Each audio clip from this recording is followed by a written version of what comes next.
Good afternoon, everybody. We are going to wait till 1 to get started, but thank you for joining us today. I will say this again when we start, but I just wanted to let you know we are recording this meeting. So those who can't make it today still have the option to view it later. But yeah, we'll get more in depth at 1.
Okay, great. Thank you all for coming. I'm going to go ahead and get started. Yeah, thank you for coming. I want to introduce my co-hosts. We have Eliza Kretzman, who will be presenting on the Beautification Action Grant. My name is Marissa. I will be presenting with Sustainability Commissioner Kevin White on the Neighborhood Sustainability Grants and the Water Conservation Research Grants. And we also have joining us Ramon Alatorre, who will be helping us moderate our chat and helping us with any technical things that we may need. I do want to let you all know this meeting is being recorded for people who are not here, and just so we can kind of look at this and see how we want to do things in the future. So I wanted to give you all a heads up. And I will go ahead and pass this to Eliza so she can go ahead and do her presentation. Hi, good afternoon, everyone. It's nice to see you here. I do real quick. I forgot. I want to go into the agenda. so everybody kind of knows what's going on. So for the first hour, we are going to present on our grant requirements, kind of give an overview, and then in the second hour, we will break off into breakout rooms and really do a workshop and answer questions and that kind of thing. So I'm sorry to interrupt you. I'll pass it back to you. No problem. Thank you so much, Marissa, and also to the sustainability team for inviting us to join you today. I'm Eliza Kretzman. I'm the Beautification Arts and Sciences Manager at the city. And so I'm going to go ahead and share my presentation. Give me a moment here.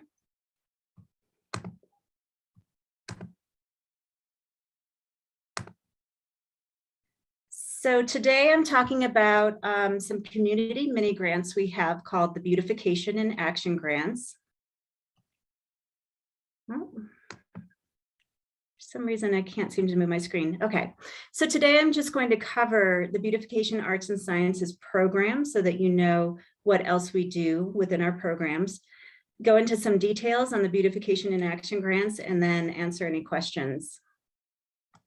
So first of all, our Beautification Arts and Sciences program includes not only the mini grants that you hear about today, but we provide about $360,000 annually to local nonprofits or groups that are doing art, culture, and science projects, or so those can be general operating support or project grants. And if you want to find out more about those, you can visit the Creative Flagstaff website. They used to be called Flagstaff Arts Council, and you can see those grants there as well. We also implement capital projects, about 12 a year, for public art, beautification, and sciences. So that can include things like landscaping along Route 66, public gardens, gateway signs like the ones that welcome you to Flagstaff, things like that. We also fund a historic facades community grant that I won't go into any details on, but I want you to know it exists. It's for $10,000, up to $10,000 in matching funds for people who are restoring historic buildings here in Flagstaff. And all of our programs are funded by the Bed, Board, and Beverage, BBB, tax funds. So anytime someone stays in a campground or a hotel, or gets takeout from a restaurant, or goes to a restaurant or bar here, a slice of that money comes back to the community, to our programs and many others across the city. So now I want to get into beautification and action grants. These are mini grants, as I mentioned, for streetscape art and beautification projects. They are up to $4,500, and half of this can be used for contractor fees or artist fees. We believe in paying our artists, so we allow a mechanism for that. It can include projects such as publicly accessible gardens, neighborhood amenities like benches or flowers, or public art like murals, mosaics, and sculptures. So for example, we did a native plant garden at the local U.S. Forest Service to showcase xeriscape and native plant options. We are working with the East Flagstaff Community Library to do some benches outside of the library that will be wrapped with art from a Navajo artist, and then also some flower planters will be included. And then on the right here, you see some examples of existing beautification and action grants in the community. And this is just a sample. There are many spread throughout the community. So the upper left is called the Flagstonian. It's a kind of fun, quirky little sculpture by Joshua Meyer. It's along the Foots Trail. Upper right is the iconic Orpheum mural. Artist applied for this and got some starter funds. And then they also raised over $30,000 in additional funds through crowdsourcing to create one of the largest murals in Arizona. The bottom left is a hidden gem. It's a piece by Sky Black behind Roots Microfarm. And Roots Microfarm also got a grant, not only for this mural, but to help beautify the compost bins there. And the bottom right is a mural at one of our local Montessori schools. So we did update these fairly heavily last year. They used to be rolling deadlines. Now we have deadlines in the spring and the fall. The next deadline is September 27th. So if you're inspired today, you have some time to get an application in. They are designed to be quite simple and short. We expanded the eligibility last year, so it wasn't just schools, nonprofits, and artists that could apply, but also for-profit businesses like local businesses and more. So many people are eligible to apply for these grants.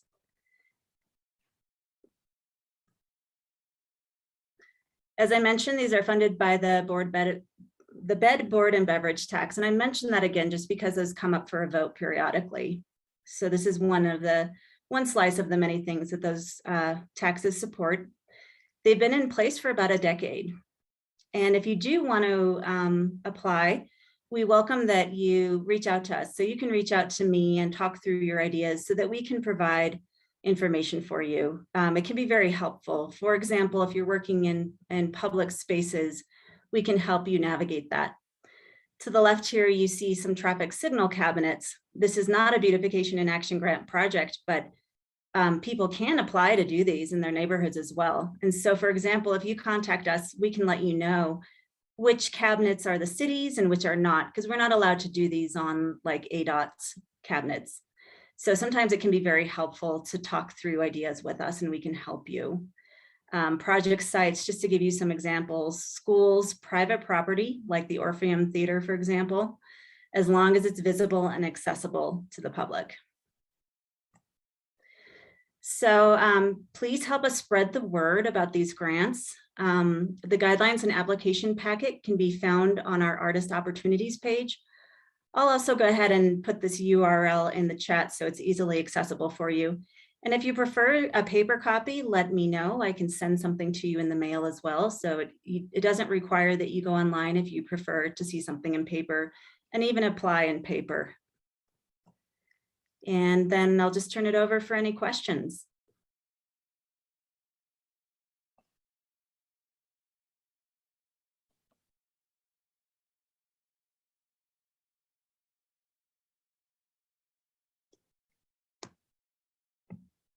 I'll stop sharing because I'm not hearing any, but I'll go ahead and put that link in the chat, and please help spread the word. And thanks for your time today.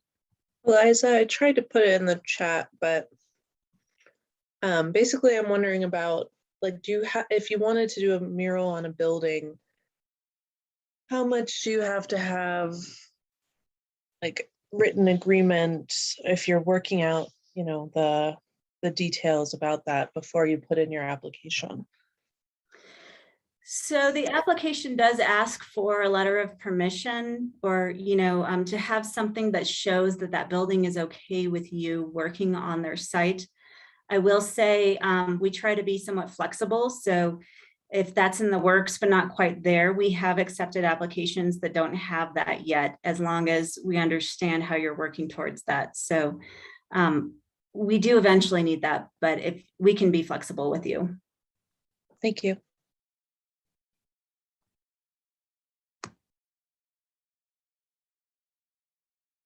Great, thank you, Eliza. I'm going to go ahead and share my screen, and we are going to take a deeper dive into the neighborhood sustainability and water conservation research grants. Here with me today, I have Vice Chair White from the Sustainability Commission. He's going to be helping me give this presentation. But first, and give me just a minute to share my screen, I am going to show you the website. Ramon Torre put it in the chat, but this is a very useful tool for you to check out. So I want to make sure everyone can see it. So this is actually the webpage where you will be going to fill out the application form. I also want to point out the PDF and Word application and grant guideline documents. This is basically what I will be presenting today. So if you want to follow along, feel free. But this has all the information you will need about the grant and how it's graded and all of that. But let me switch to my PowerPoint and we will get started.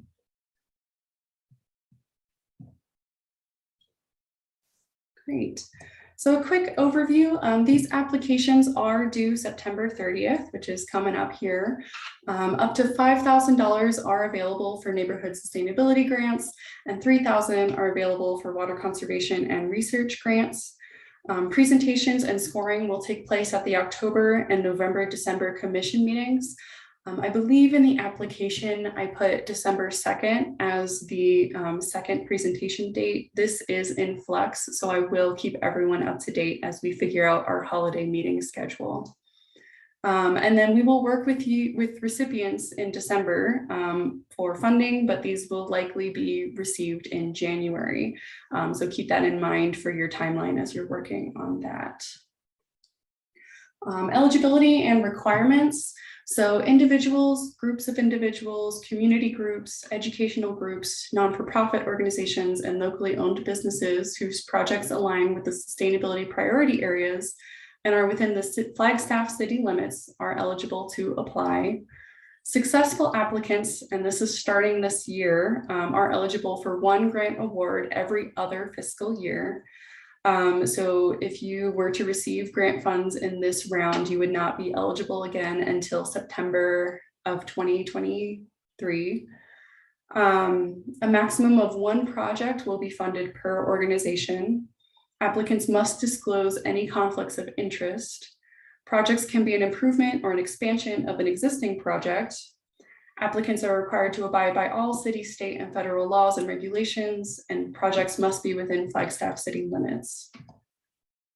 Grant funds will not be awarded to political or partisan groups, exclusive clubs, or associations, applicants who have failed to successfully carry out a previous grant project unless appropriate justification is made, or applicants that discriminate based on race, color, religion, gender, age, citizenship, non-disqualifying disability, national origin, or sexual orientation.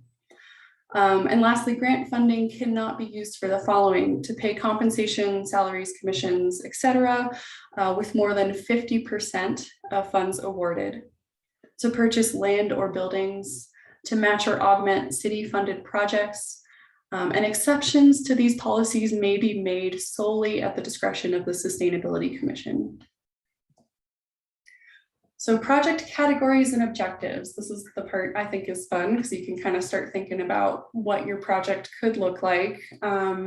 So both the Neighborhood Sustainability Grant and Water Conservation Project or Research Grant, all projects must fall for at least two of these objectives. The best projects will fall in line with three of them and they will receive the highest scores. So they should have volunteer engagement or management, building community partnerships, and involving in a meaningful way historically underserved communities, diverse groups, or vulnerable populations. And then we kind of break it up by category. So again, for food, you will want to meet two of the three objectives laid out here. The best projects will then meet all three. All of these project categories are going to have an educational outreach portion. So for food, it improves access to and education on healthy, sustainably grown food, including gardens and backyard livestock, increases food recovery efforts that redirect excess food to food insecure populations, and increase the pollinator habitat. Examples of projects in food would include community gardens, food recovery from restaurants or grocery stores to food banks, greenhouses, new market opportunities for local produce, or distribution of healthy local produce to food insecure populations. A real life example, so A New Living just finished their project. They just finished their presentation to the commission, their final presentation, and they did a chicken coop upgrade.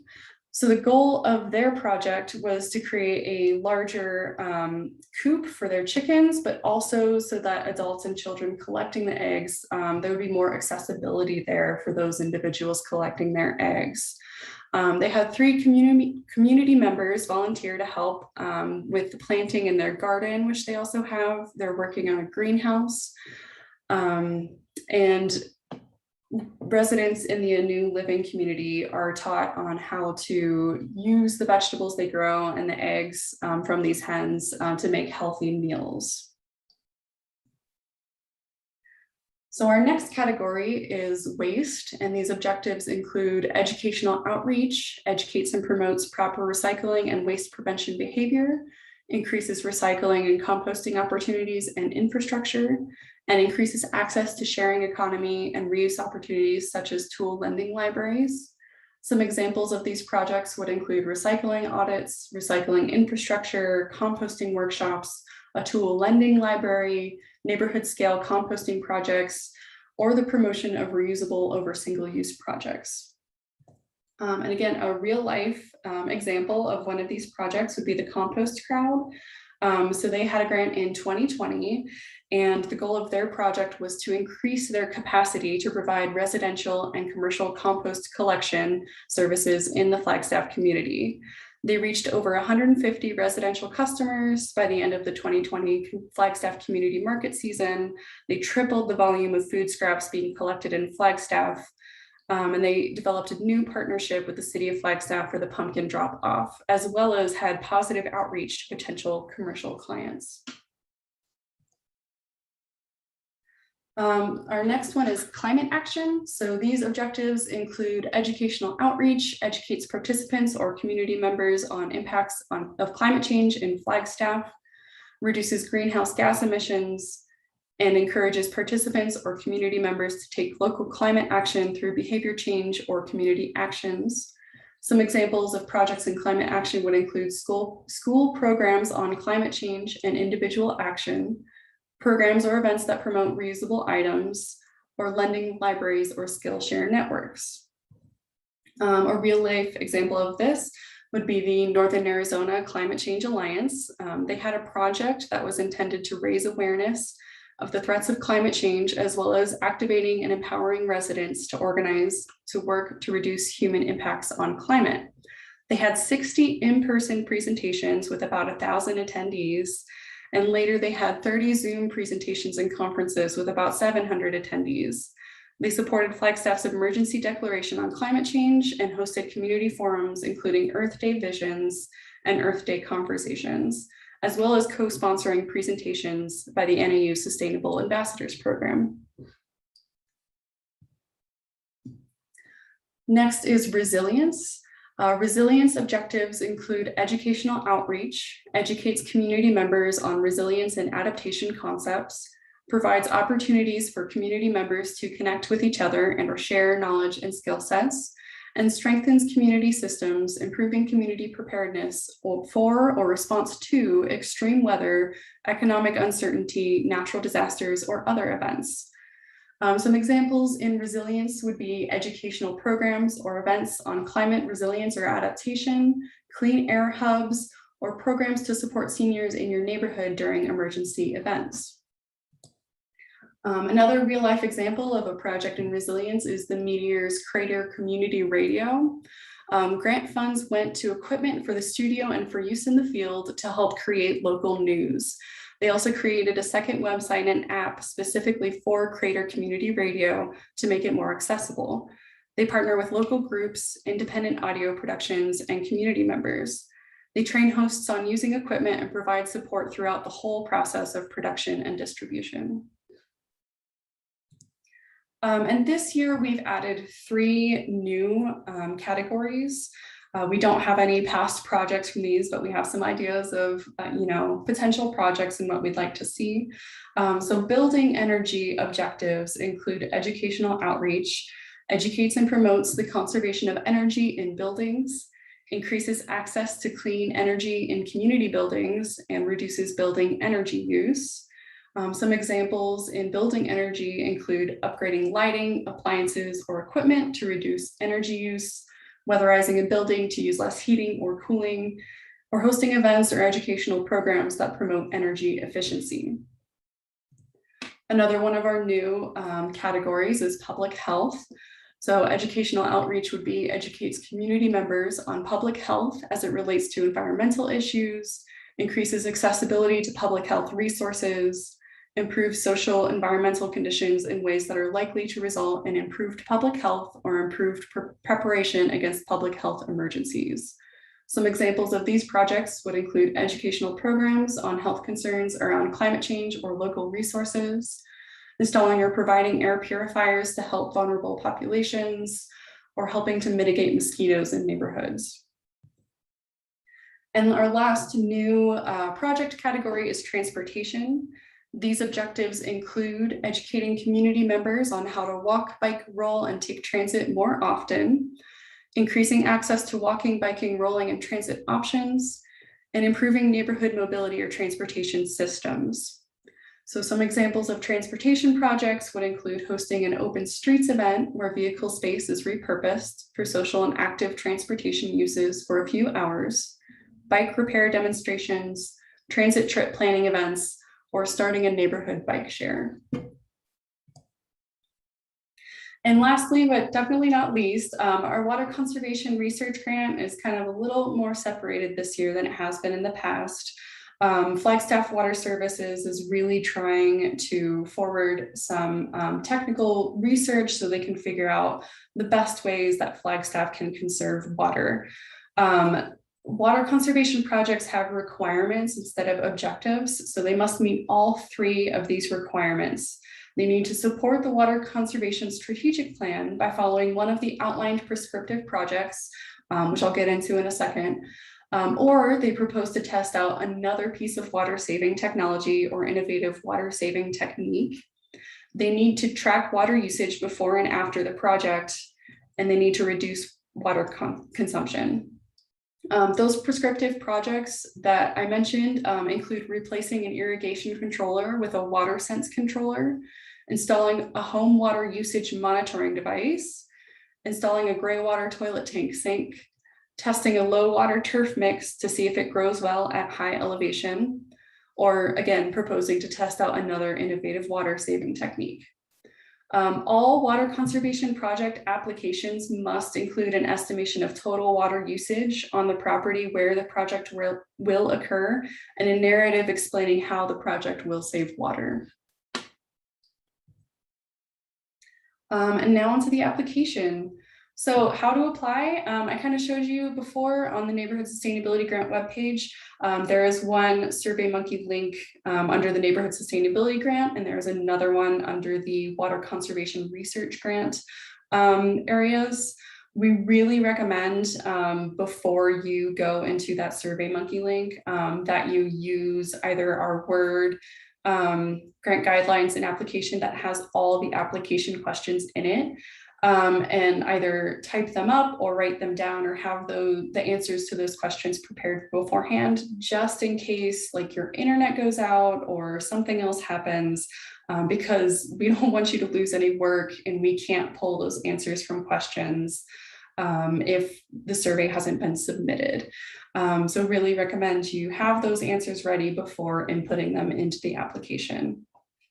And then the top applicants are required to give a 5-minute presentation at the October or November, December commission meetings in order to receive funding.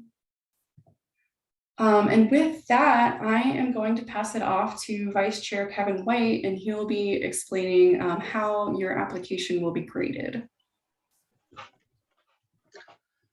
Hi, so my name is Kevin White. I'm one of the sustainability commissioners, and yeah, so we'll talk for just a few moments about how grading works. So it's pretty much all on the slide, so we'll just go through this and I'll maybe expound on a few things. So the way that it's graded is that we score the application based on several different categories, and each category is given a weight, a certain number of maximum points based on sort of how important we think that category is to the how important that category is to our decision as to which projects will get funded. So you can see, the maximum number of points by each of the categories, and that's what that represents. So, so the first category is application clarity and completion. So that's pretty straightforward. Basically, does the application include everything that we ask for? And also, does it include all of the information that we would need to make an informed decision about whether to fund the project? So that's up to 2 points. If it's not complete, then you might lose points in other areas too, because we might not have the information that we would need to give you the full points. So I would really encourage everyone to make sure that your application is very complete. Feasibility of budget and timeline is basically just like, how likely and how easy it is to finish the project and to finish it on budget. So so is the project some pie in the sky thing, or is it really ambitious to the extent that it's going to be really difficult to actually complete it as proposed, or is it something that is able to be finished? So I would still, I wouldn't necessarily say that just because something is, pie in the sky, that it's not worthy of grant money. Definitely dream big, but also, be, be willing to think about, do we have a plan of action that's likely to see the project through? Um, so each of the so in the application, there's project objectives and there's category objectives. So the project objectives are for the project as a whole. And I think we already talked about that, but let me just sort of repeat what they are. So the project objectives are things that all projects, that we want all projects to have or to work towards. And we want all projects to we want all projects to have a component of volunteer engagement or management. We want all projects to be able to build community partnerships. And we want all projects to involve, especially historically underserved or under-resourced communities or diverse groups or vulnerable populations. And that last one, we basically want these resources to be going as much as possible to people who wouldn't otherwise have the resources to do things otherwise, to do these sorts of things otherwise. Like with the others, we do want, we do want all projects to fill at least 2 of those, and really preferably all 3. The conformity with category objectives. So does the project meet a specific, like we said before, a minimum of 2 of the specified objectives for the chosen category? So we just went over the different categories that we'll be grading the projects based on. All of the projects do need to fall within one of the categories. I think that most sustainability related projects, you can probably find a way to fit them into one of the categories. If not, then we can, if you're having a hard time with that, then we can definitely work with you to figure out where it best fits. But when you looked at each of the categories that we talked about, there were 3 objectives for those particular categories, and so it'll be scored on those objectives. So the conformity to project objectives and conformity to category objectives are up to 5 points each, because we think that they're pretty important. Regarding that last, I do believe that right now we are weighting certain categories at a slightly higher than the others. Basically, we're giving them a bonus point. It's a fairly small advantage. So if your project is not part of one of those categories and you think it's still a good project, then by all means, still please come to us with it.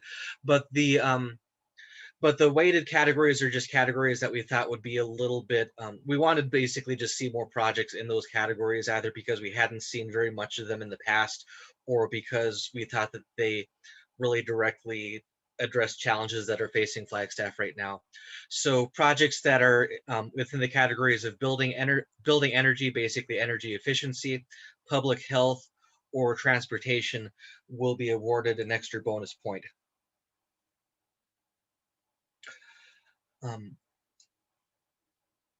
The next grading category is project rationale. So does the applicant describe how the project will benefit the neighborhood? And this is basically the catch-all for, like, how much of an impact do we think the project will have?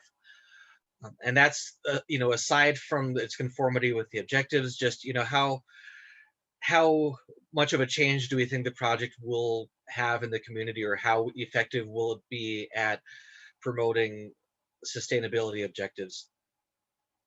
Project longevity, we strongly prefer projects that are not just one and dones. We strongly prefer projects that won't need continuous outside funding. So if you have a project that like you just basically just need a little bit of seed money to get it going, and then it'll be more or less sustainable after that, then those types of projects are strongly preferred. That's definitely not to say that you can't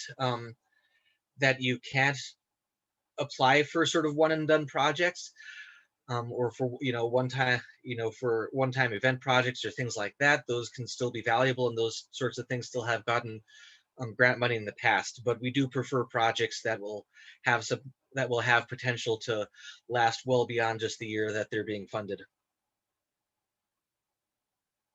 And the last one is project innovation. So, and this is basically just, is it a project that's doing something new? Or is it a type of project that we haven't seen before? We were in the past getting a lot of very similar projects, and a lot of them were really important and interesting projects, but we really wanted to encourage people to encourage people to innovate, to try things that haven't been tried before, and for the benefit of the community and for the benefit of the world at large. So innovation is up to 4 points. And we talked about the weighted category scores already. So that's basically the scoring criteria that we'll be grading the applications on. We might change our opinions of projects a little bit after a presentation. I definitely have seen projects in the past that I was a little bit skeptical of during the application, and then became much more favorable to because of their in-person presentation. But I would really encourage everyone to give us as much, try to give us all the information that we need to evaluate your project, and try to explain the benefits of your project as clearly as possible in the application, so that you have the best odds of making it to the in-person presentation. I think that's pretty much all I have for this. Is there anything that Marissa, is there anything that you would like to add? No, I wanted to go over the water conservation research criteria is very much the same. It just doesn't have the innovation because that is inherent in the project. That is a project requirement. So same grading rubric minus those, 4 points, I think. Yeah, minus those 4 points for water conservation. So yeah, thank you, Vice Chair White. Did you have anything else to add? No, I think that covers it. But we'll if anybody has any questions or whatnot, we can talk in the breakout rooms later, or you can contact me or Marissa or the rest of the commission separately. Great, thank you. Marissa, can I elevate a question that was in the chat? Yeah, absolutely. Great. We got a question from Sharon wanting to know if funds can be used to reimburse some project expenses that have already been spent. So I would assume that this would be for a project that would align with some of those categories, but just wanting to know if they can be retroactively applied. That is a great question, and I don't think so, but let me do some digging and get back to you. That was Sharon who asked that question? Great. I will, I believe I have your contact information. I will get back to you about that because I need to look into it. Let me just take a note real quick.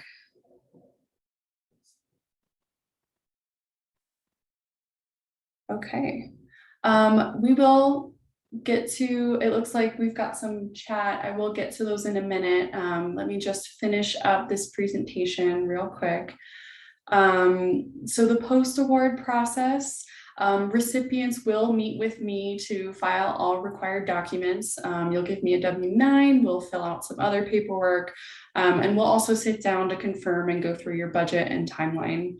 After that, we will file all of your paperwork and funding will be dispersed. Once you receive your check, you are free to complete your project per your timeline. 1 year after funding is received, you will complete a final report survey, which I will send out, including all receipts. So make sure you're keeping all receipts and photos of your project. So make sure you're also documenting your project as you're completing it.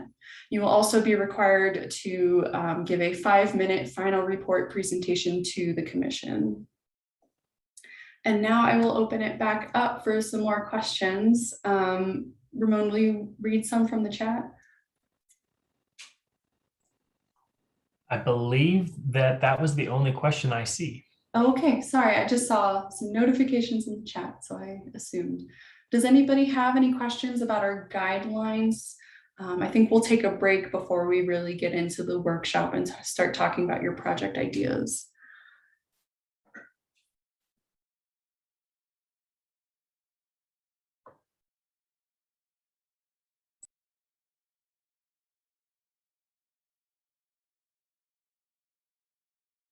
Okay, I'm not hearing any. So let's go ahead and take a 10-minute break. It's 1:37 now, so we'll be back at 1:47. And while you're on your break, if you could put in the chat what you're interested in talking about.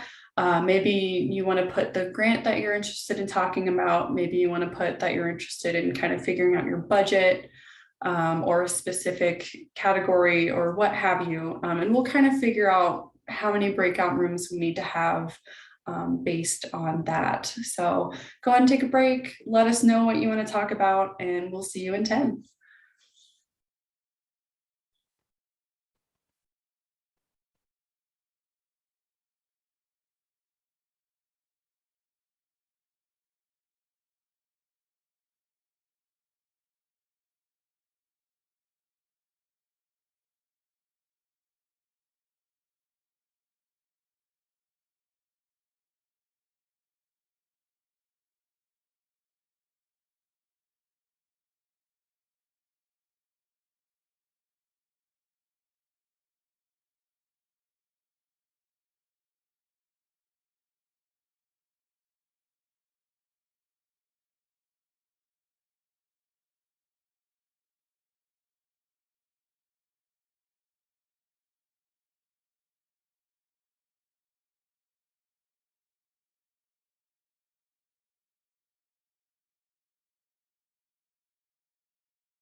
Hey, Marcus.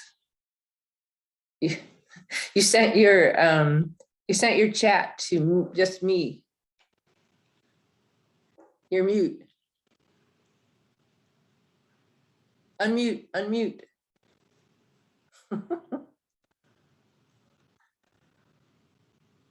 You sent your chat just to me. I can't hear you. I'm sending you a chat.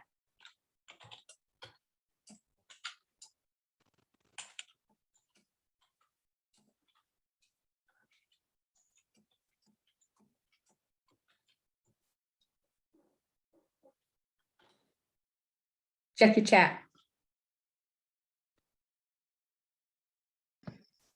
Hi, Wendy, can you hear me now? Oh. Yes, I can. Okay. First of all, hello. Second of all, how do I send it? Everyone. To everyone, yeah. So go to, you might want to just copy it and put it into a new chat. I'll try that.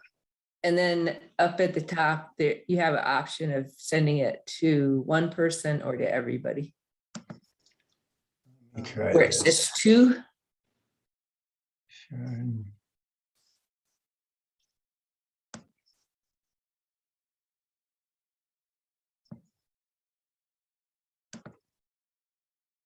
There it is.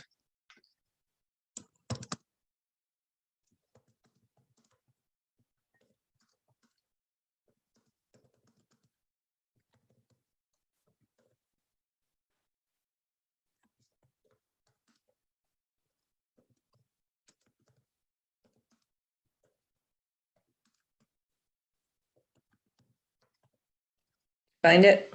Yeah, thanks. Okay, cool.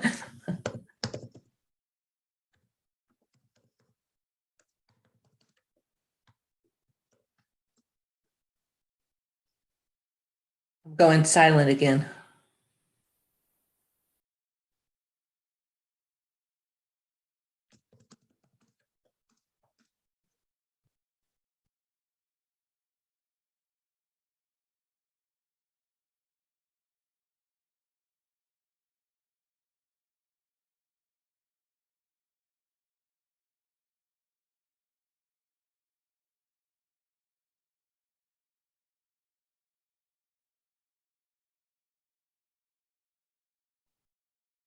Okay, great.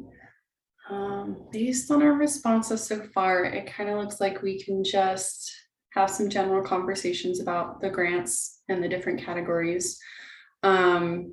So Ramon, would you mind making 2 breakout rooms? And so you all should get the option to join a breakout room for the Beautification and Action Grant, and then a breakout room for the Neighborhood Sustainability Grant and the Water Conservation Research Grant.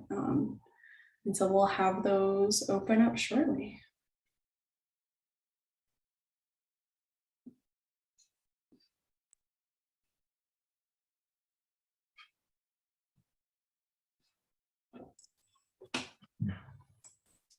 Great. So I've created 2 rooms. I was able to rename them. So one does say beautification grant, one just says neighborhood sustainability. And folks should be able to join whichever of those categories is of interest to them. So I'm going to open the rooms now.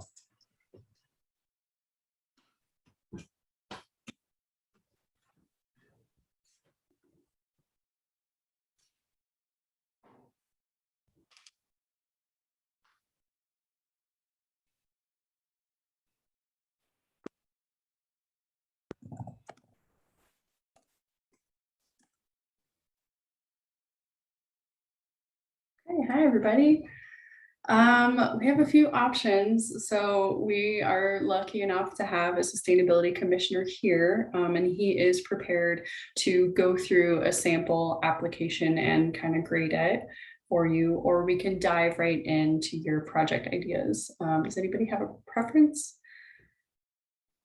Personally, I'd love to talk through some project ideas just because we only kind of got our minds around this recently and the deadline's coming up soon. Yeah, absolutely.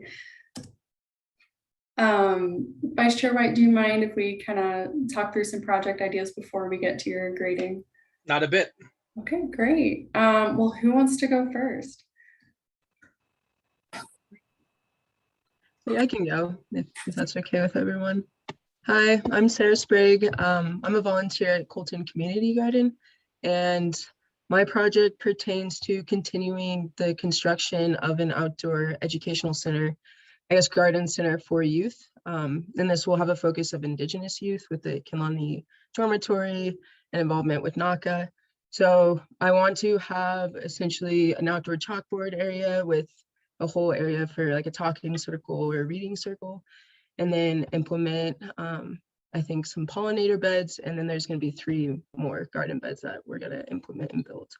So it's going to pertain to resilience. We're going to have workshops, excuse me, and the workshops are going to pertain to composting, what else? Water conservation, food, cultural, food sovereignty is going to be really important, and just a holistic perspective of Indigenous gardening, all sorts of gardening at the garden, I guess. So yeah, I'm really excited for the project.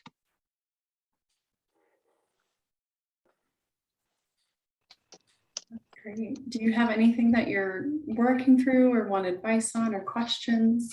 I guess I'm trying to work through the budget, and if this is an appropriate time, it's kind of a small little question I had. If I can get to the budget, I guess it was actually, what is the budget when it entails quantity type? What exactly are you asking for? So if I'm asking for wood or exterior screws or just the certain things, what does the quantity type entail exactly?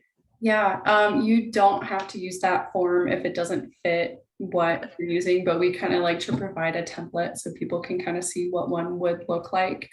We just, we want to see what exactly you're purchasing, be that seeds, be that wood, be that soil, and then like how many bags of soil and that kind of thing. And so making sure that you're itemizing out everything and the exact cost while you're making the budget. Awesome. Yeah. Thank you. Yeah. Yeah, but that was my project. That's what it is. So Great. I'm excited to see that application. Yes, I can jump in if that's okay. Absolutely. So I am representing the Museum Flood Coalition and the Museum Flood Area. And we have several different projects. Most of them we're looking at partnering with other nonprofits on or with schools. So I'm going to quickly run down them real quick. The first is just the Museum Flood Coalition itself, getting funding for outreach and being able to expand our communication systems. We've now become really a partner with the city and trying to do on the ground outreach to people who are affected by the flooding. And we're all doing that with money from our own pockets. And so we would love to have some way to continue that, which would require some funding. So that's just basic outreach and continuing the work we're already doing, but having funding for it. The second one is maybe working with the Habitat for Humanity Restore on creating indoor air quality kits and then educational materials that would go with them. I don't know if you guys are aware, but we're having huge problems with dust in Sunnyside because of the sediment and debris from the flooding, and then the street sweeping kicks it up, and we're having really bad air quality issues. So we have some ideas to help with that. The third one would be more of an educational project with Killip School and Willow Bend, and working with understanding the watershed and the impact of fires on the watershed, and kind of helping educate from the level of the kids, and hoping that also reaches their parents and the neighborhood more generally about sort of why this is happening, how all these things are connected. The fourth one is about creating a trauma-informed disaster response training program for our city workers, as well as our Red Cross responders and people who are in disaster zones, because especially in Sunnyside with the impact of multiple traumas this year with the COVID and now with the flood events, helping the people who respond understand what kind of reactions residents have and how to de-escalate and how to do things in a trauma-informed way. And then fifth is this would be planning for next monsoon season to try to get an AmeriCorps NCCC team on the ground, ready to be deployed, and have the ability to have them housed in our neighborhoods throughout the monsoon season so that they're ready to be deployed throughout the monsoon season to reset sandbags and things like that. And then the other one would be maybe having a summit and strategy sessions around the issues surrounding accessibility in the flood area. We've talked to NAPTA about this some, and there's a lot of accessibility issues with people getting in and out of public spaces and in and out of homes, particularly because of the sandbags. And, you know, having to have these things in place to prepare for climate disasters, but then not being able to live with those things in place in an equal and accessible way. So that's a whole bunch of ideas. And I welcome any feedback because it's going to be a lot to try to, particularly which of those you think is the ones we should prioritize.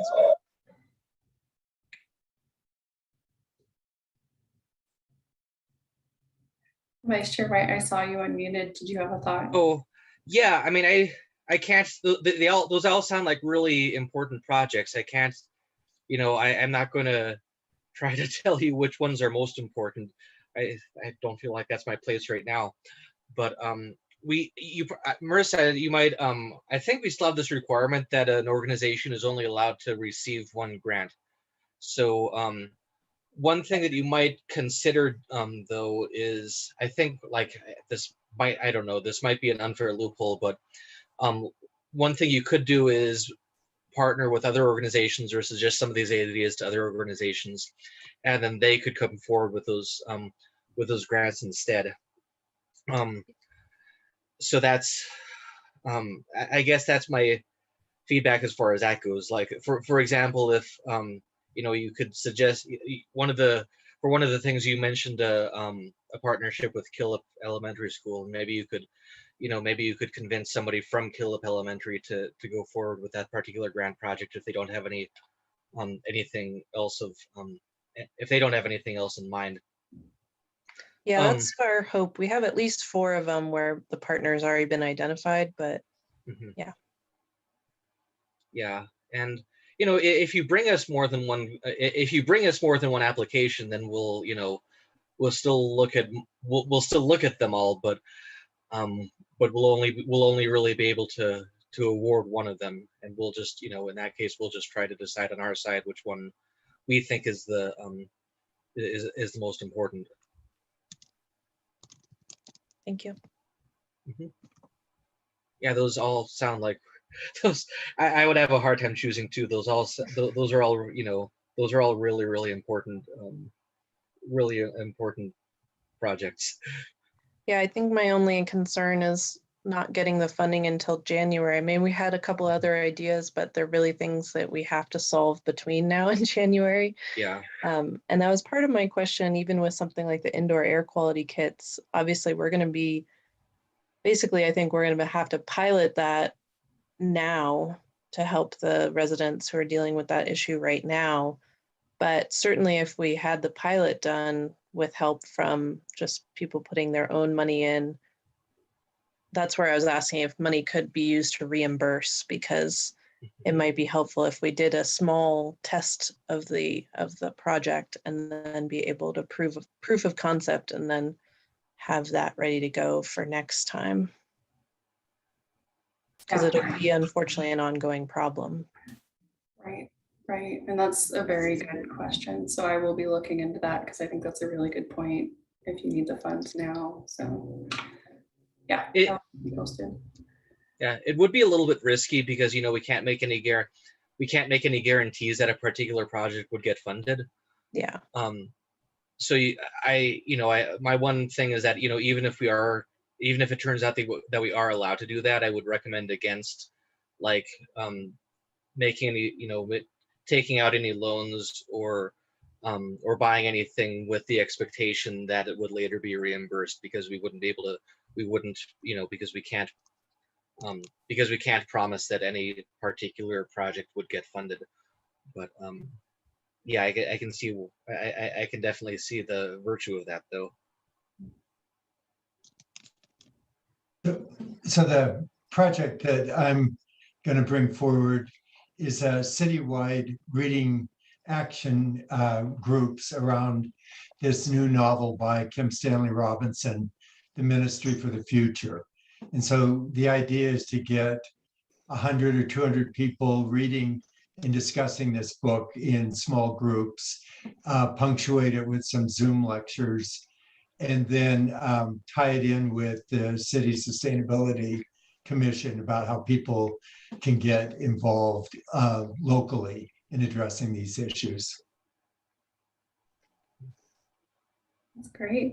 Do you have any questions or anything you're working on with that? No, it seems pretty straightforward. I guess my only question is in terms of how much money you have available. I know there's a $5,000 limit, but how many grants do you typically fund and at what level? Yeah, so our funding was increased and we expect that we could fund just shy of 10 projects if they all ask for Okay. 10,000. So definitely apply. We have funds, but yeah. Yeah, and for what it's worth, you don't have to, you don't have to like ask for the full $5,000. I understand. Yeah. You can ask for less. Yeah. Yes. Okay. Okay, that was a stupid thing to say. In No. retrospect, but- I'm just Yeah. teasing. It is a good point to make. And then more can get funded at a lower rate for Sure. sure. But Yeah. Great. Thank you.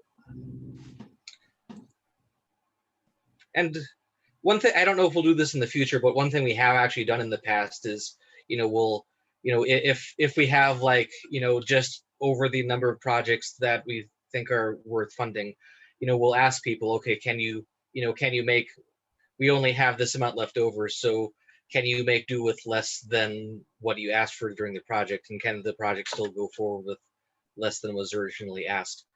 So it's that's one possible thing that could happen, I guess.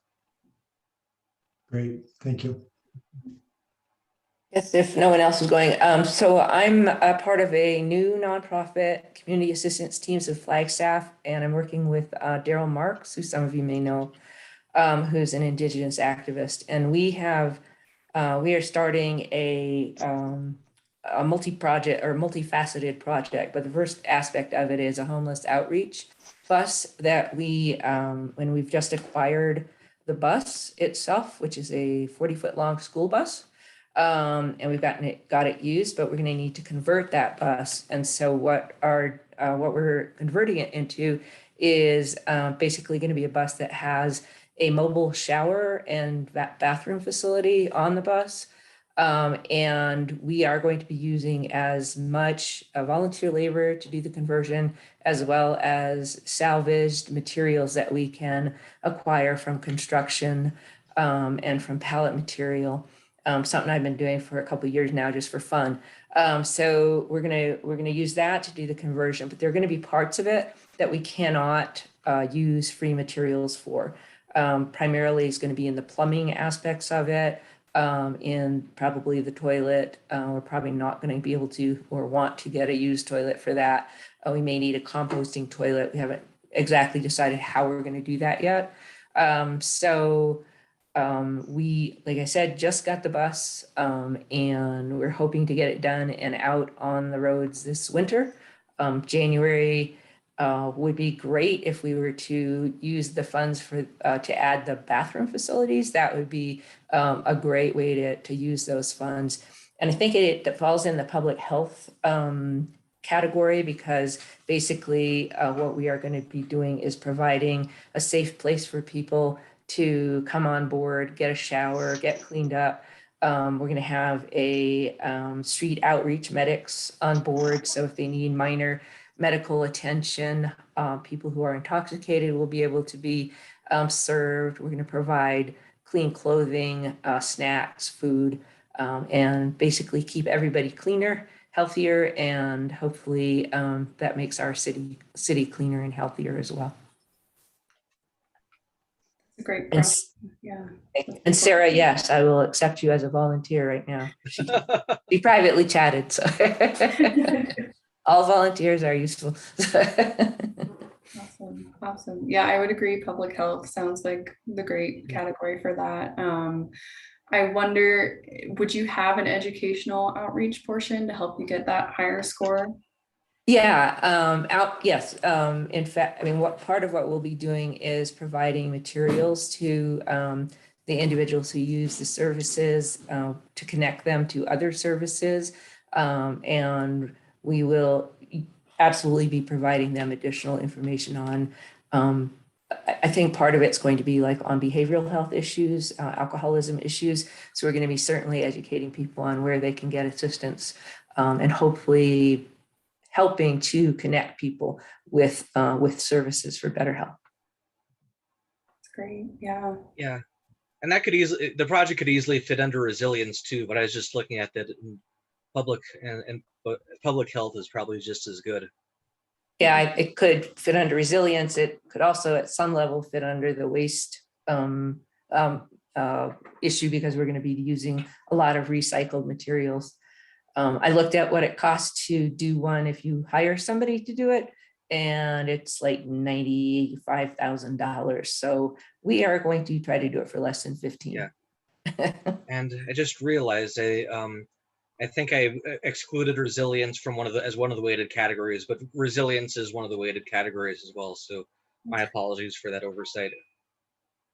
But yeah, that would be that's an incredible project, and it's it would provide a service that's really desperately needed in Flagstaff. So you know, best wishes for, and if you need if there's anything I can help, well, I'll ask later, but I'd be happy. I might look into volunteering for that as well, actually. Wonderful, because we need people who can figure out how. It took me a while. I had to read up on how you go about converting a school bus, and initially I was thinking, oh man, you've got to have all this fancy materials or plastics or whatever. And then when I looked at it, it's like, no, it's just a construction project. It's just wood. Yeah. So except for the bathrooms, of course. But yeah, so. Well, I'm certainly no expert in that, but I can pick up heavy things for you. So there you go. So we need that too. Right. Cool. I'll put my phone number in the chat too. Sounds good. All right. Thanks. Yeah, and I will say one thing to note for anybody whose budget may go over the 5,000 or 3,000 for water. It's good to show that you have other funding or other grants or whatever, and kind of list those out. So like you're saying, it's going to cost 15,000 for this bus. One thing that will help the commissioners will be showing where your other funding is coming from. I thank you for catching that, but what she said. I don't know if it sounded like 50, but it's 15. 15, not 50. So. Right. Yeah, no, I got that. Just okay. The 5,000 won't cover that completely. So. Not exactly. Right. Great. Ward, I see you unmuted. Did you have something you wanted to add or a project to talk about? Yeah, I just wanted to say I'm sort of representing CocoOp, our makerspace, and wondering about projects. I think we've already made an application. One of our people did, and they had several thoughts. And I'm just trying to find our write-ups, but I couldn't find them. But we'd be looking to various possibilities for that. We have a potential tool sharing program, several things that I think will fit in. I can't remember what we chose to go after. Awesome. And you said you already applied, or did you have any questions? I don't. I think the people that did the application aren't available for a couple of weeks, and so I'm trying to fill in, but I can't quite find their documentation. I'll get there. Gotcha. Okay. Cool. Seen some good conversations in the chat. That's awesome.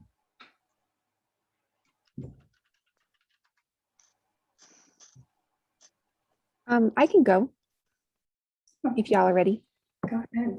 Yeah, okay, just a minute. Here's my face. Hi.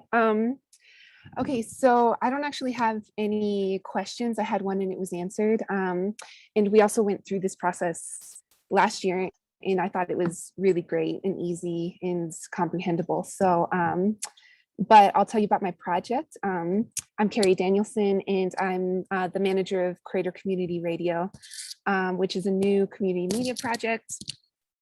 It's an online radio station right now, and we just started this last year.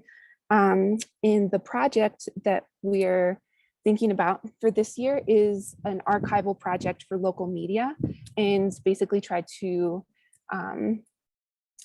make as comprehensive as possible archive of local musicians. It's like a rough, like regional kind of local musicians, Flagstaff centered archive as comprehensive as possible, and it would be open source. So we would invite the public to add the information and be like categorized in different ways.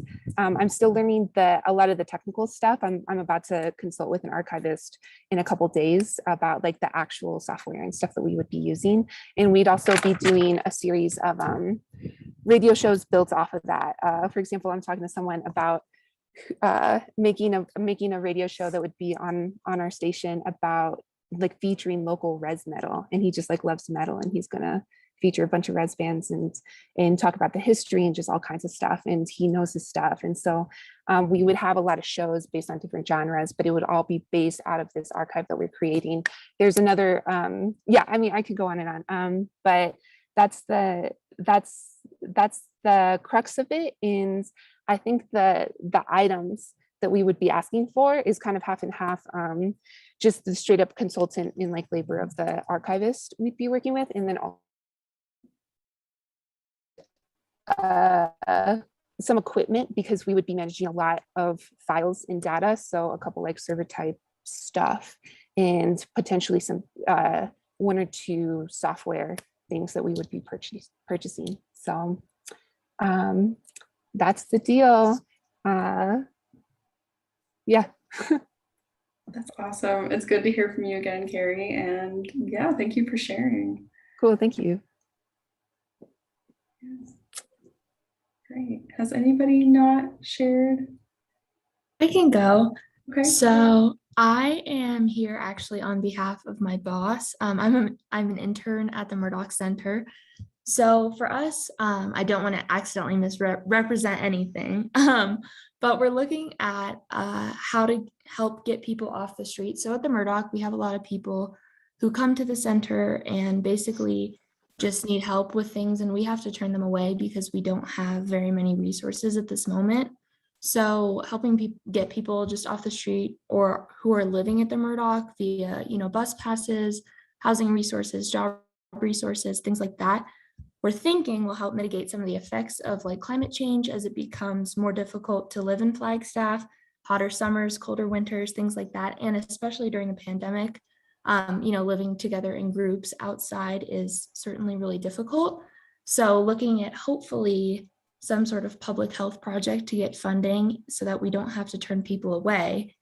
So my main question kind of is just making sure that relates to the goals of sustainability, and the mission and things like that, just because I know this is more of a humanities-based project. And so just want to make sure it matches enough to apply for this grant. Yeah, well, thank you, Naomi, for explaining that. And yeah, I think it absolutely does. Either resilience or public health would be good categories to focus on and look at those objectives to see how you can kind of line it up or which one would be better for you. But I think, making sure people have a place to live while it's going to get harder, due to climate change is very important. So I would say, yes, absolutely. Please apply for this grant. Okay, awesome. Thank you. Yeah. Can I And make oh, Oh, I'm sorry. Can I make just a statement, Naomi? I left my phone number in the chat. Could you please give me a call? Yes. Yeah, I know Deb Harris, so Okay. let's see if we could collaborate. Okay, awesome. That sounds right. great. Thanks. yeah, and if I can just add real quick, I know that this is probably stuff that you know, but you'll yeah, that would be a like Marissa was saying, that'd be a very worthwhile project and endeavor that would fit well under either public health or resiliency. What you will want, or what we'll need, is probably a little is sort of a specific project that will or like a specific project that will be able to fund where like $5,000 would make a meaning, would really make a meaningful difference toward getting people the things that they need.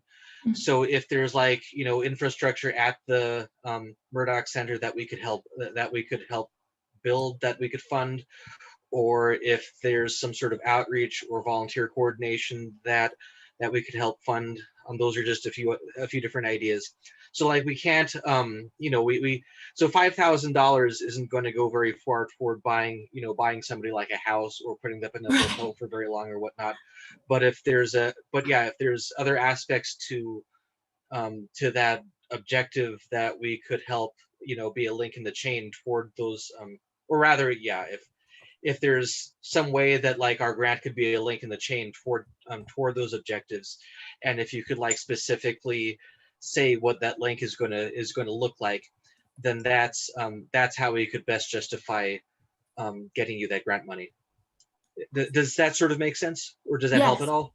Absolutely. And I'll share that with my boss, because I just am kind of support staff here. Yeah, I understand. So I will definitely relay that. That's super helpful. Thank you. Great. Thank you for that point. So I would just like to add that I don't think we have actually applied for anything. We're still thinking. Okay. We've had fix-it clinics and tool sharing and all kinds of things. So we'll have to figure out what to do. Yeah. Well, I'll put my contact information in the chat. I'm happy to brainstorm or answer questions or whatever with you while you're working on your applications. But yeah, I think tool sharing is a great project. Fix-it clinics are always great. So yeah. Thank you.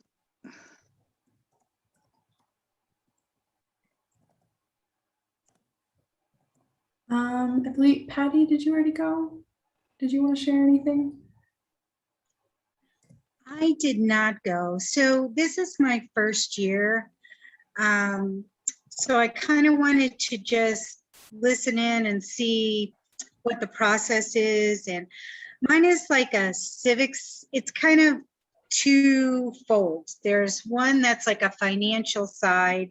It's all pretty much education. I would be creating pamphlets. And it's geared towards younger people.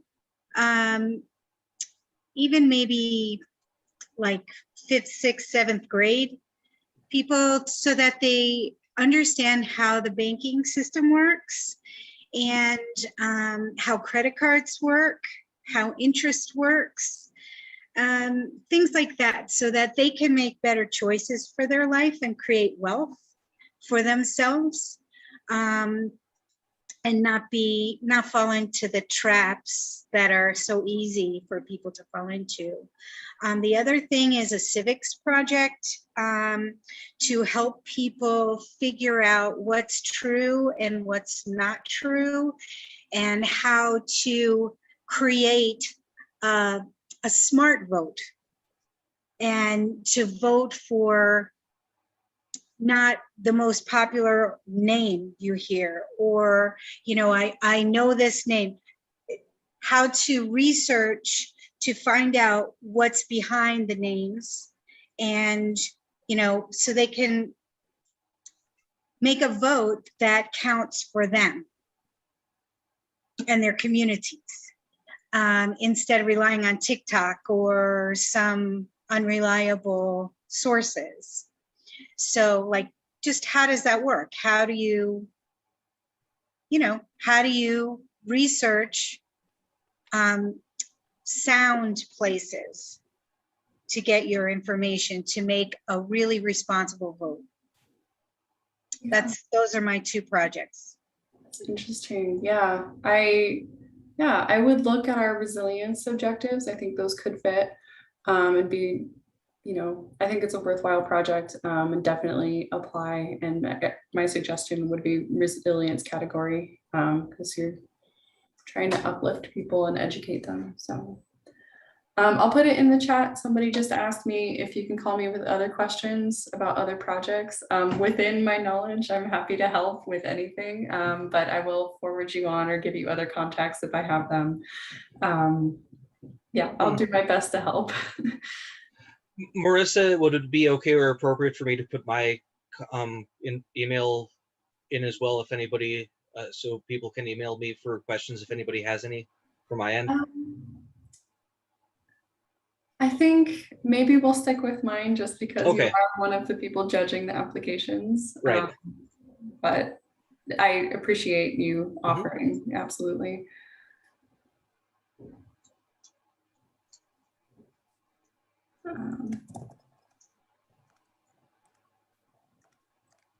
Yeah, I saw Wendy's comment. I just wanted to add there.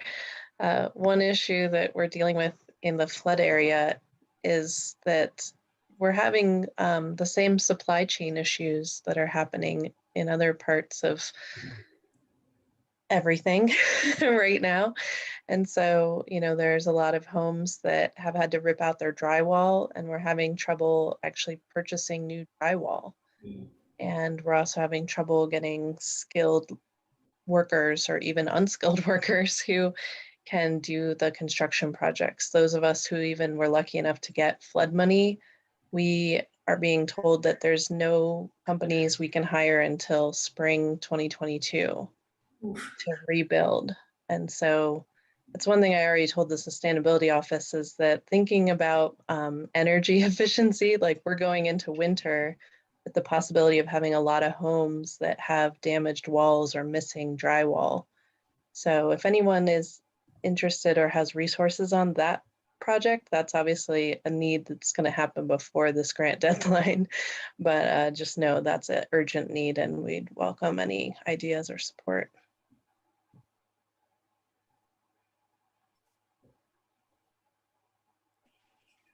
Sharon, can you put your contact information in the chat?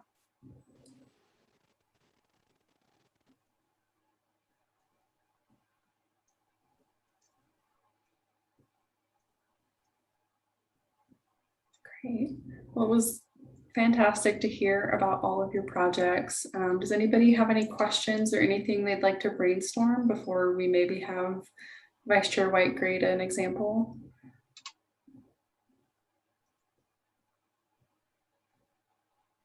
From other projects that have been funded, do you have any suggestions of matching fund sources or other ways that people were able to obtain the rest of their budget? Yeah, I'm trying to think. I can't think of like one source where they were able to find other income, and our timeline has changed, right? So this used to be in the spring and we've kind of floated around based on funds available, and now we're in the fall. And so I'm not sure the timeline of other grants that might be out there. But definitely looking into other grants, looking into, are there partners who are willing to financially partner with you, or that kind of thing, would be my suggestions at this point.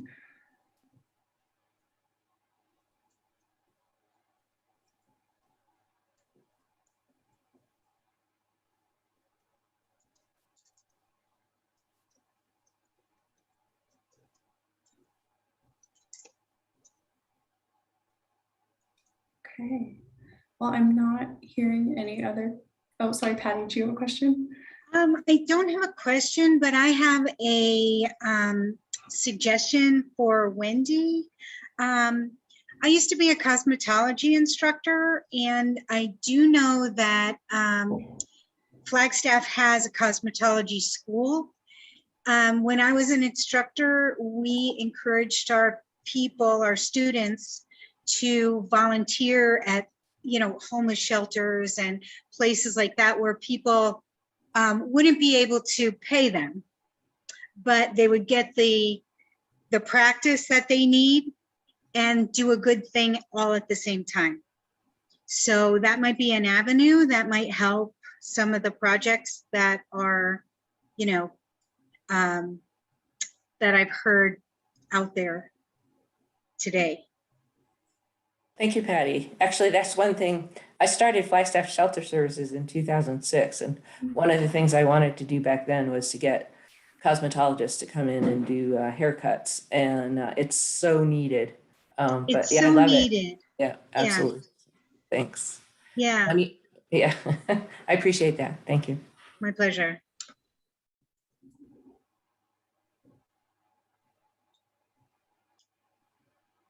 I don't live in Flag, otherwise I would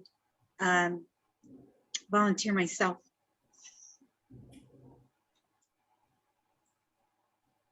You can always make a trip. As soon as I get my new car. I took your number down, by the way. Perfect. Well, we can always come back to questions and brainstorming after, but since it's kind of quieted down a bit, Vice Chair White, would you mind? I can share my screen.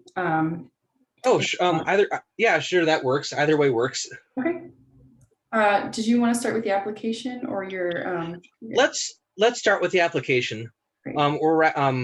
I'm assuming. Well, I forgot to ask. Have any of our participants seen the application that we're going to be going over?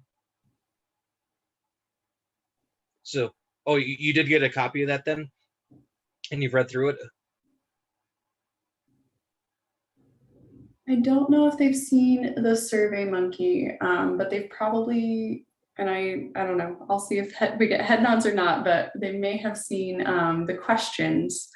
And so the first page is a lot of contact information questions. I'm going to start with the second page. This is the Northern Arizona Climate Change Alliance's application. Mm-hmm. And one thing that I should note is that this is an older application, and it was made before the current sort of scoring rubric was put into place. So it's not necessary. So a lot of it won't necessarily fit the current scoring rubric, and that's not its fault. It wasn't trying to. But I just wanted to make that clear so that any places where it's like, why didn't they do this? That seemed like it should have been obvious. So that's, in some cases, that'll be why. And you'll also notice a few differences, like funding requested not to exceed $2,000. So that's changed. It's been increased to $5,000 since then too. So we'll really quickly go over the questions, or I can summarize them. Question 10, please provide 1 or 2 sentences that describe the project. Information campaign on climate change via climate elders and film showings to high school. I assume that's supposed to say youth and faith communities. The goal is to inform and engage actions. Funds requested $2,000. So describe the project and its goals. The project is to provide information via climate elder or film showing to promote general understanding of why climate change is a problem and solutions are in reach. Our focus would be high school youth and faith members in Flagstaff, namely high schools and faith locations, including but not limited to St. Francis de Assis, Federated Church, Trinity Church, Church of Christ, not sure how to pronounce that, but Shabbat and Leaf Shalom, and whatever faith groups are open to hosting our message forum film. Many partners, it goes through several partners, which you can read there. Previous experience, expected challenges. We are currently running similar events without targets at the rate of 10 to 20 a month in 4 cities. Our challenge is financial constraints Activity log is available upon request. Project milestones and timelines. So you can, so step 1, formation of task force and co-sponsors. Step 2, lining up the facilitators. They say that's almost set. Step 3, lining up climate elders and fills. I assume that means facilitators, but I'm not sure. Step 4, contacting faith locations and high schools to establish co-sponsorship. Step 5, promotion, including high school or faith groups. And step 6 is the actual event. Project sustainability. The goal is action oriented to inspire a target audience to take smaller, large steps around slowing climate change, from walking to metal straws to riding the bus to major campaigns supporting climate action plans at their site, church, or high school. Other project details. These sites include faith locations or high schools in the Flagstaff area. No photo included, and that's fine. Detailed budget and budget narrative, and they go over that very broadly. It says budget items include promotional materials and graphics, 200, information seats, 100, promotion and targeted newspapers, bulletins, 300, projector, screen computer, mic, all no charge, speakers and travel, 400, administrative planning costs are absorbed by NASCA. And then we didn't get a separate budget upload, and that wasn't that's I prefer that, but it's not required, so we can move on. And then let's see, optional letters of support. I think we did get some separate letters, which I don't think are included here, so we won't worry about those for now. And it is, so if the applicant, as was mentioned earlier, if the application is selected, it goes to the next step of sort of doing a presentation for the Sustainability Commission, and that is a required step to get the funds. And that question 23 is basically just affirming that. And then the last part is the signature, and I think that's basically the whole application. I'm sorry for going through it pretty quickly, and they included some links as well, which is nice. Although, please, if you want to include links like this, then please feel free, but please don't include anything on that links. Excuse me, please don't include anything in the links that, so if there's something that we need to fairly evaluate your project, please don't assume that we're going to look through the links to see it. Please please include it in the main application. All right, so are there any questions about the application itself before we move on to this the scores before we move on for the scores I assigned to it? Kevin, I have a question about the detailed budget. It seemed very broad. Is that, yes? How is it helpful to have it more detailed, or is that detailed enough? I prefer having a more detailed budget, and you'll see in my scorings that I did. Okay. I did dock them a couple of points for the budget not being as detailed as I would have liked, but so the budget that they gave was adequate, but they would have scored higher if it had been more detailed. Does that answer your question? Yes, thank you. Thanks. Are there any other questions before we move on to?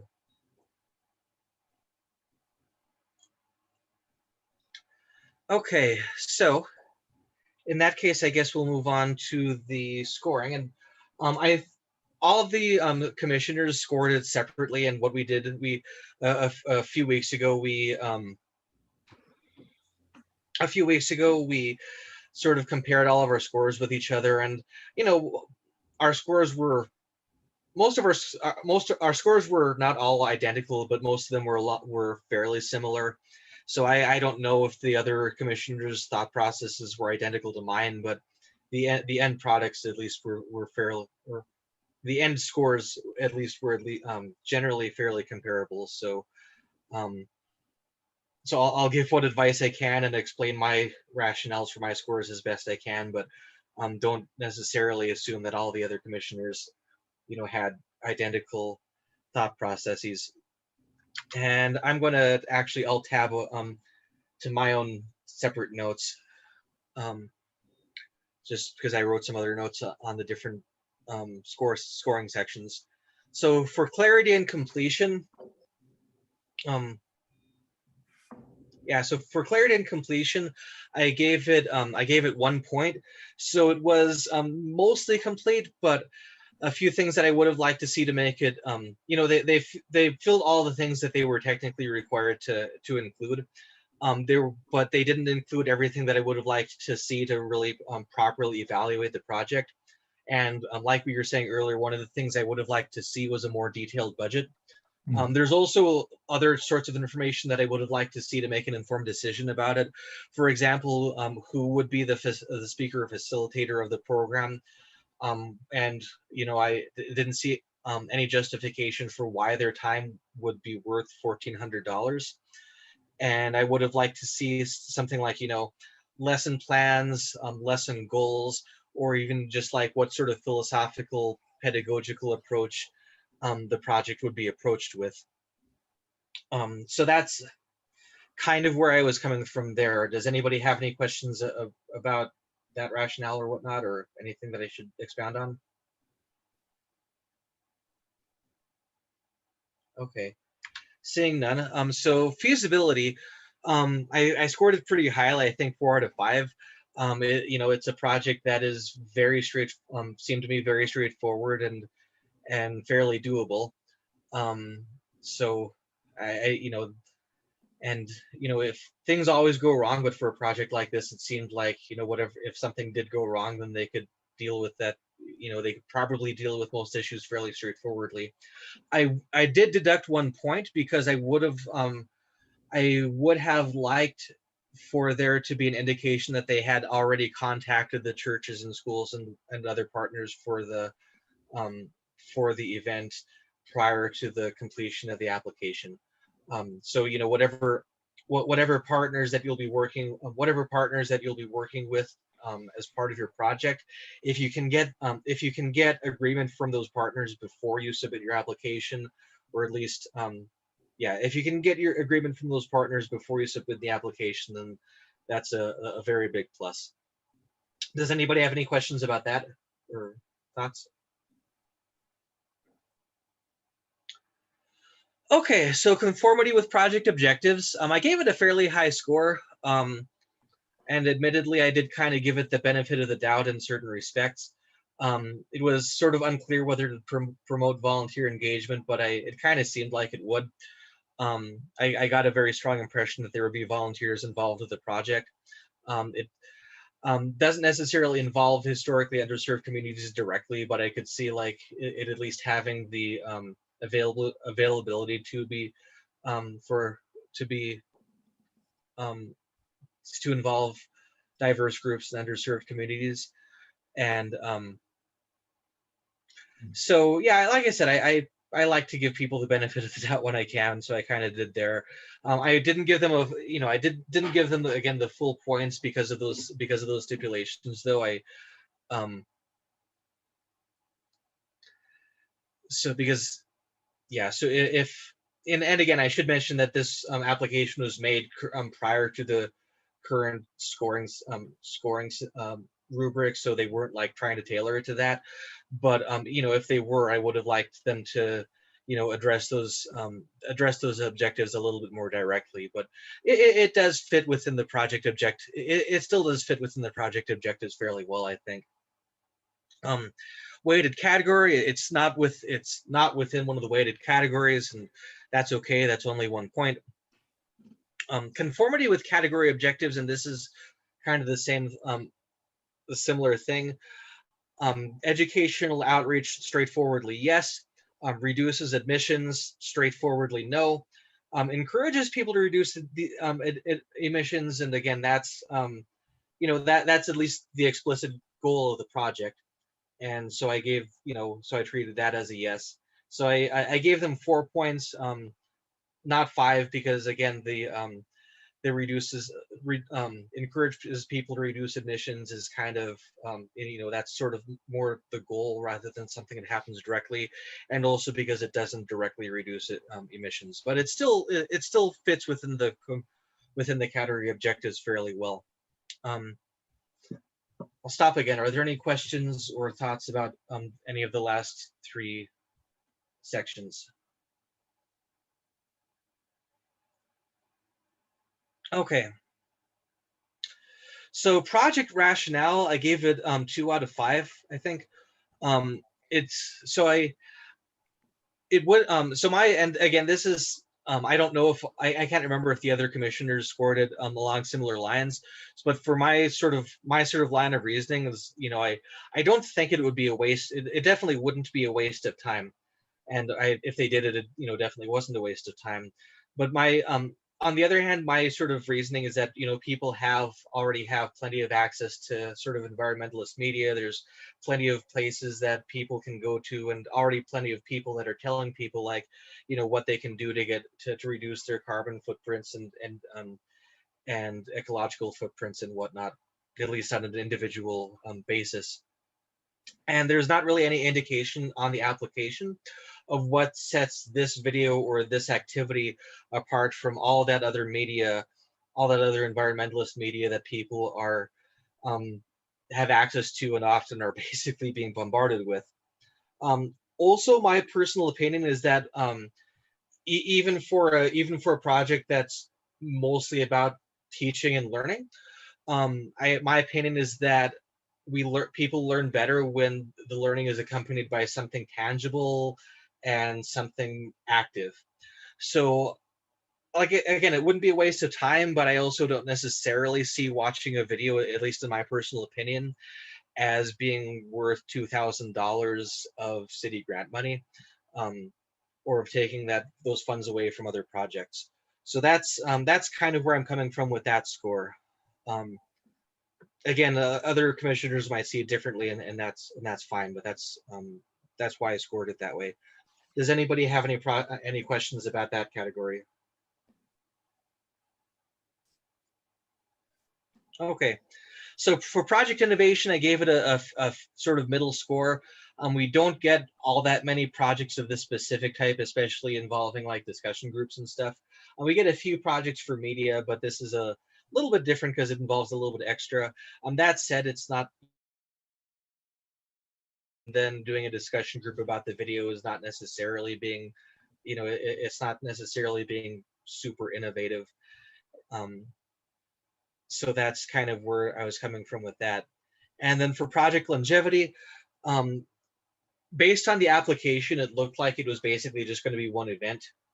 So I scored it fairly low for that because, even though people will remember the event and hopefully be informed on it and act on it, it's still basically one event. And for project longevity, I kind of look for things that will that the actual tangible consequences of the funding will persist after the year that the funding is provided. So so that's why I scored that low, because it's it's basically just a one-time event. It wouldn't really have any direct longevity past that one event. At least based on the application, and maybe there's something that I'm missing, maybe there's something that would change my mind afterwards, but that's why I scored that like that. So does anybody have any questions about either those last couple categories or about the way that I scored this stuff, the way that I scored the application in general? My question is, this is subjective, but it seems like it got a relatively low score, and yet I assume this project was funded. Is that right? I don't. Maybe Marissa. I don't know if Marissa knows. I don't remember if this project was funded or not. I don't. Sorry. Go ahead. Sorry, I wasn't with the city at the time, but I do believe it was funded. Okay. And so you don't have to get a perfect score in order to get funded, but Right. Okay. Yeah. And also remember that I think this was also from this is also from before the we instituted these new sort of grading this new sort of scoring rubric, so it might have gotten a different score under our previous I see. rubric. But yeah, like Marissa was saying, it can a project doesn't we don't need to have a perfect project in order for it to be funded. Does that answer your Yes, question as well? yes, thank you. Thanks. And the other thing to keep in mind too is I don't remember, there was Right. different commissioners back then, and not all the commissioners necessarily will score things the same way that I will. But yeah, I have a budget clarification. cool. Go ahead. I was reading the application and trying to remember, it says that it lumps together, compensation, salary, fees, and other things under, not more than 50% of the budget.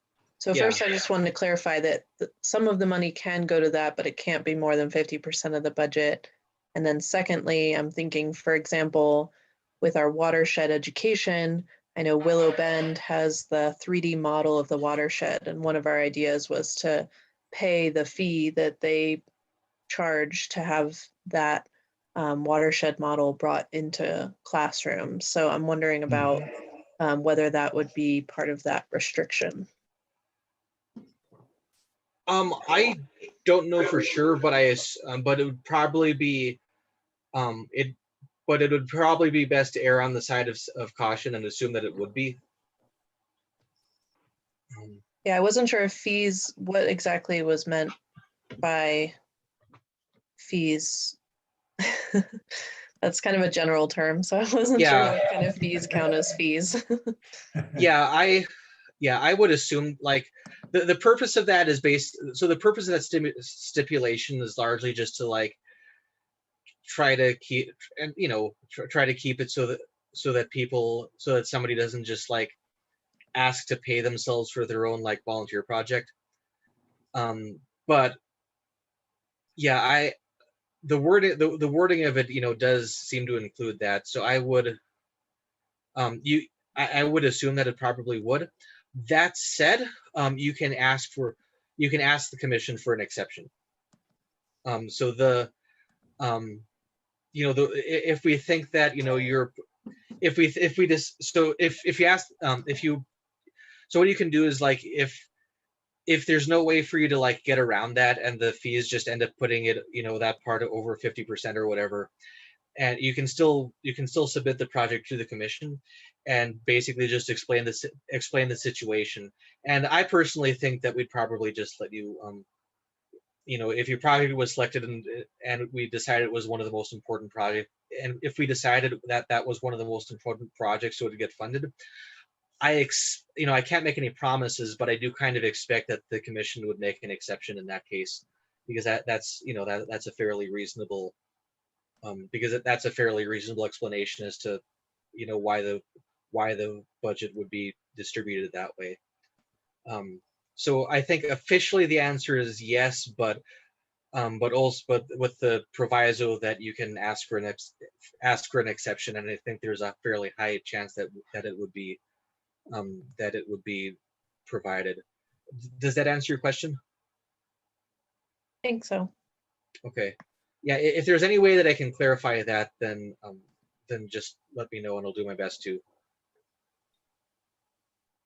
And I'll add, even in this last round, we did have high scoring applicants who did have, teachers' fees or instructors' fees as more than 50% of their grant, and they were awarded the funds. So definitely apply, and the commission will, decide from there. I think I saw a few more questions in chat. How many applications are typically submitted? Usually in the past, it's maybe been about like around a dozen applications, if I'm remembering right. I expect it'll be a decent chance that there'll be more this time, because there is a larger budget and a larger maximum grant allotment. But in the past, it's been in the past, if my memory serves, it's maybe been like like 8 to maybe 15 to on the high end we would get maybe like 15 to 20 applications.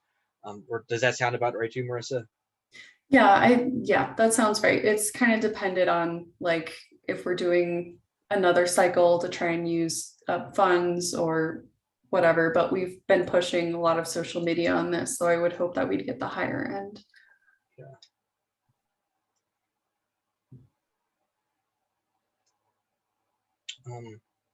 Any other questions or thoughts?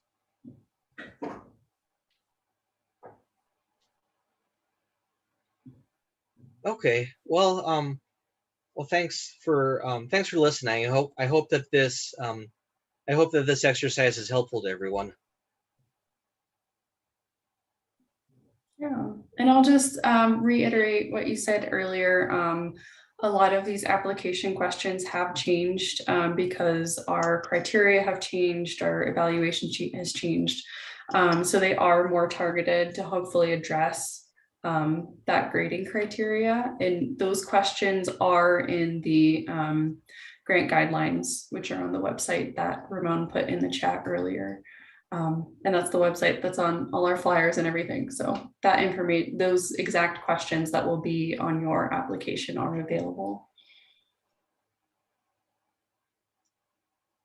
And is probably why when we graded an old application on our new rubric, it scored a little low, but that's okay.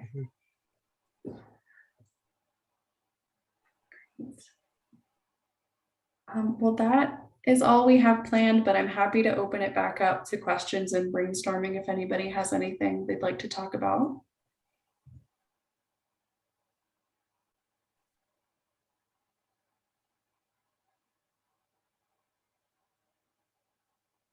Okay.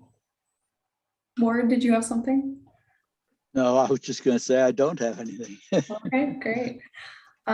Perfect. Well, thank you all for taking the time on a Saturday to come talk to us about this opportunity. Again, my contact information is in the chat.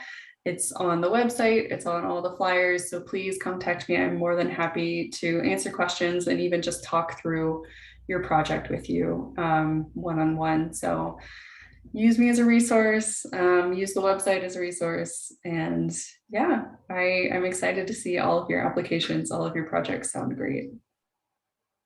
Yeah, and also on behalf of the rest of the Sustainability Commission, I guess, also thank you all for your interest and for your wonderful ideas and projects. I'm really excited to see what the applications look like and where they all go. It's always really hard to choose between all the amazing applications that we have, and I expect this year will be the same. So best wishes and best of luck to everyone.